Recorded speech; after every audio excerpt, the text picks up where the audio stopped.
Hi guys! Today I'm giving you an example of how you can use plant care as self-care. And we're going to do that by propagating some cuttings together. If you want to follow along, you will need some cuttings of a plant, glass or other clear container, water, scissors, and optionally soil, and a little pot.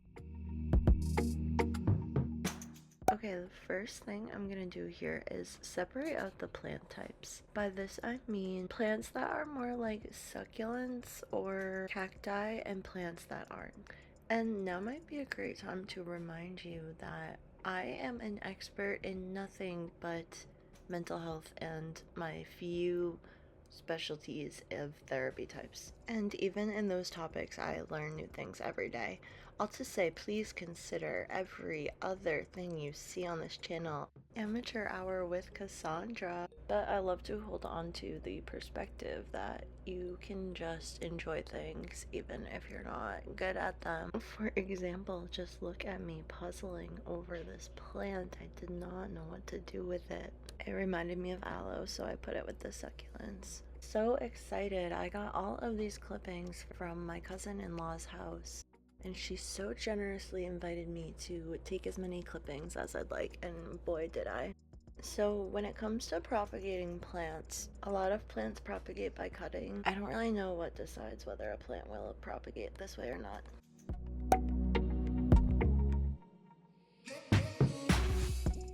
I just trial and error because that is fun to me, but if you know of any tips or tricks on how to know whether or not a plant will propagate from cuttings, that'd be great. I know kind of looking at like the nodes that are going to turn into roots is usually what I do, but I've been surprised before by just sticking things in dirt, so we'll see.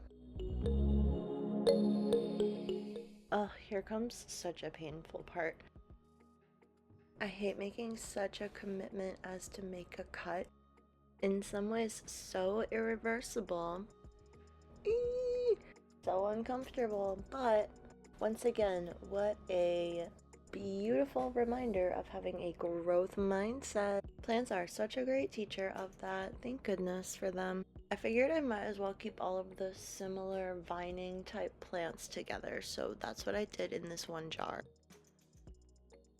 Oh man, a lot of dead parts on this little guy that I took. One thing that I've been learning from my gardening and indoor houseplant journey is that sometimes it's really better to cut your losses and allow the energy to be refocused somewhere more useful. So I feel like that's a clear metaphor for life and another little lesson from plants as well. I do know that when you're propagating plants, you want to get rid of the leaves that are near the bottom because they're just going to get soggy in the water. And you and your plants, quite frankly, deserve better than that.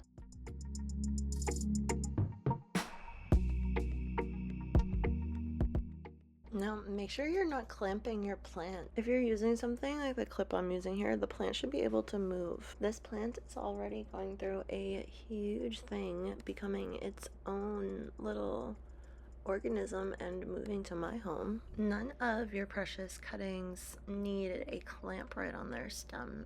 Something I occasionally find myself telling my clients is about how beginning a houseplant hobby can be a low to no cost activity. Obviously there are going to be different quality things that you can get, and I have put some money into it. I'm a sucker. I have bought plants from a store.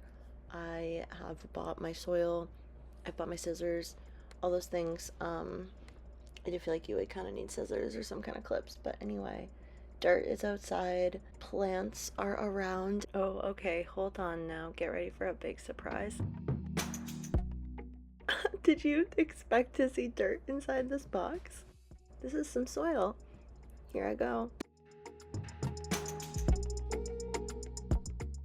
I filled this little pot about a third of the way and then put in this little guy that has been rooting in my cousin-in-law's window for I think at least over a year. Those roots were ripe and ready. Ooh, I don't know if I liked that way of describing it, but get ready for the big reveal of this little plant. I'll pot it up. Yay!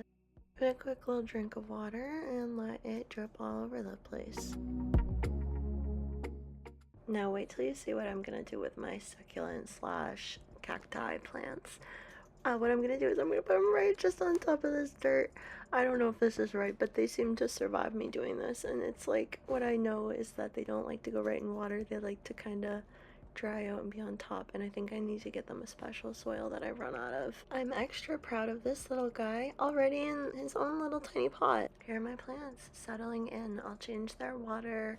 Honestly, like when I think of it, between 1 and 3 days. Thanks again to my cousin-in-law for letting me take these cuttings. They're getting used to their new home. That's all for today. Thank you so much for watching. For more mental health and wellness content, please subscribe, and I'll see you next time. Bye.